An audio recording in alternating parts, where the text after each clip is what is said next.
Hey, big head. When Taman was in the hospital, the nurse that pulled him out of the isolette sponged him down and put him back in. Before we went to trial, she died. Mm. So you think, are you Yep, I thinking do. conspiracy? Are you thinking No, I'm thinking karma. just okay, okay. I'm thinking karma. I'm thinking karma. So with the settlement, I bought a house cash, and during the second trial was when I got pregnant with my son Armand, which saved my life. I don't know if I could have made it if I had not been pregnant and about to be a mother again. That helped me get through it.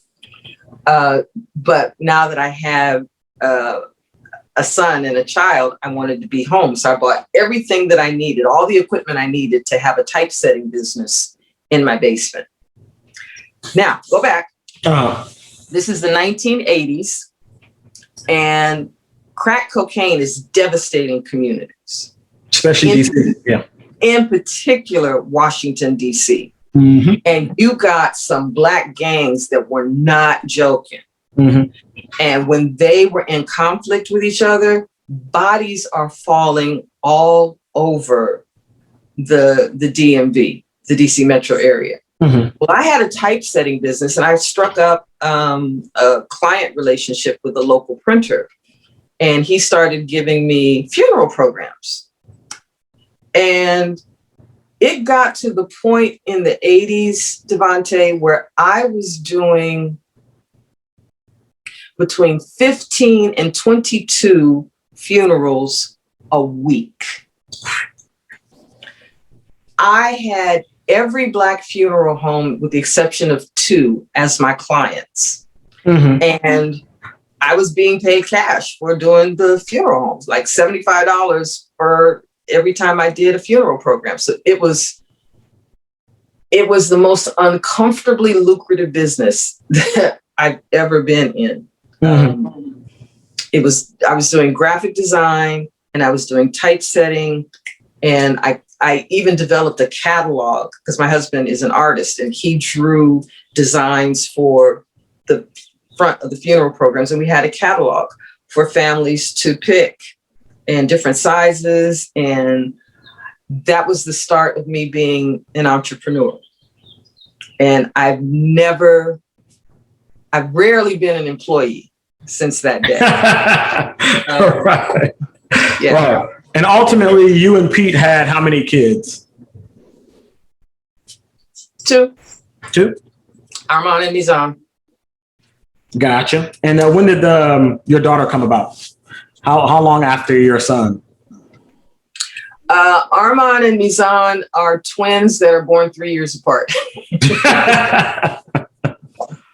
So Taman was born and died in 81. Armand was born in 82. Mizan was born in 86. So a mother of 2 running, I'm assuming you're still running this business with the typing?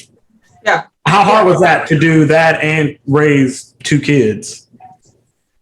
It really wasn't that hard. Their daycare was a couple of blocks away. As they got older, they used to like to bring their classes for field trips to the house, where they would say, "Watch my mommy type," because I could type 125. And all the little kids would go, "Woo!" Obviously, you and Pete ultimately got a divorce. Yeah. In your opinion, what led to that?